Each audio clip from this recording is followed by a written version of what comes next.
लद्दाख में बने 5 जिले हर एक इस वजह से है खास। पूरा वीडियो आखिर तक आप जरूर देखिए और न्यूज़ 18 इंडिया को अभी तक अगर आपने सब्सक्राइब नहीं किया है तो जरूर करें। लद्दाख जिसका क्षेत्रफल 59,146 स्क्वायर किलोमीटर है, हालांकि इसका वास्तविक क्षेत्रफल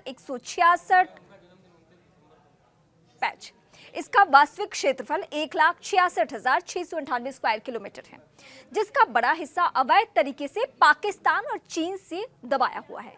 मौजूदा क्षेत्रफल के लिहाज से भी लद्दाख कई भारतीय राज्यों से कहीं ज्यादा बड़ा है। मसलन हिमाचल प्रदेश, पंजाब, हरियाणा, केरल, दिल्ली और नॉर्थ ईस्ट के सभी राज्यों से। लद्दाख का नाम जब भी हमारे जहन में आता है, वहां की खूबसूरती रोमांचित कर देती है। आप वहां गए हो तो दोबारा जाने का मन करता है और नहीं गए हो तो ये प्लान बनाते रहते हैं कि एक बार तो वहां जरूर जाना है। लेकिन अब केंद्र सरकार ने लद्दाख में कुछ बदलाव किए हैं और ये बदलाव है वहां नए जिले बनाने का। वहां 5 नए जिले बनाए गए हैं। पहले वहां सिर्फ 2 जिले थे। अब पहले जो 5 नए जिले बनाए गए हैं उनके नाम जान लीजिए। जांस्कर, द्रास, शाम, नुब्रा, चांगथांग। सवाल यह है कि नए बनने वाले 5 जिलों की अपनी क्या खासियत है। दरअसल लद्दाख में जो 5 नए जिले बनाए गए हैं उन सब की अपनी अपनी खासियत है। सबसे पहले मैं फोकस करूंगी जांस्कर पर। लद्दाख के दक्षिणी भाग में स्थित जांस्कर अपने हैरान करने वाले दृश्यों और बौद्ध मठों के लिए जाना जाता है। यह ऐतिहासिक रूप से महत्वपूर्ण है। मुख्य रूप से बौद्ध बहुलता वाला ये इलाका है। अब द्रास की बात करूंगी। अक्सर दुनिया में सबसे ठंडे बसे हुए स्थानों में से एक है ये। द्रास नियंत्रण रेखा के पास ही है। ये अपने सामरिक सैन्य महत्व और खूबसूरत प्राकृतिक दृश्यों के लिए जाना जाता है। अब बात करूंगी मैं इस वक्त शाम की। इस जिले में कई गांव शामिल है। ये अपनी कृषि गतिविधियों और सांस्कृतिक विरासत के लिए जाना जाता है। शाम क्षेत्र को पर्यटन और कृषि क्षमता के लिए पहचाना गया है। नुब्रा की बात करूंगी अब। लद्दाख के उत्तरी भाग में स्थित है। नुब्रा रेत के टिलों और नुब्रा घाटी सहित अपने अद्वितीय नजारों के लिए प्रसिद्ध है।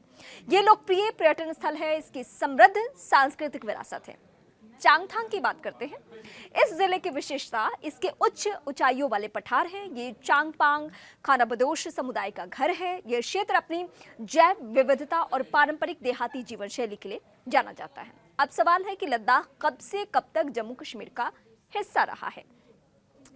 लद्दाख साल 1947 से लेकर 2019 तक जम्मू कश्मीर का ही हिस्सा था। उसके बाद यह अलग प्रशासनिक इकाई बन गया। लद्दाख भारत का सबसे बड़ा केंद्र शासित प्रदेश है, साथ ही सबसे कम आबादी वाला क्षेत्र भी। इसका अधिकतर हिस्सा 3000 मीटर से अधिक ऊंचाई पर है।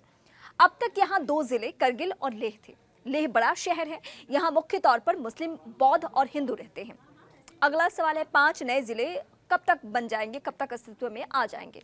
अगर रिपोर्ट्स की माने तो लद्दाख में इन 5 नए जिलों को हरकत में आने और प्रशासनिक इकाइयों के अनुसार काम करने में भी 4 साल का वक्त लगेगा। यानी नए जिलों की योजना पूरी तरह से साल 2028 से अमल में आ पाएगी। हालांकि इसके बाद अलग प्रशासनिक इकाइयों की स्थापना के साथ स्थानीय शासन को भी ताकत मिलने वाली है। ये इलाके में आर्थिक विकास कार्यक्रमों और लोक कल्याण योजनाओं को असरदार बनाएगा। लोगों तक सेवाओं की बेहतर पहुंच हो पाएगी। लोगों के काम जल्द से जल्द निपटाए जा सकेंगे। नौकरियों के अवसर पैदा होंगे।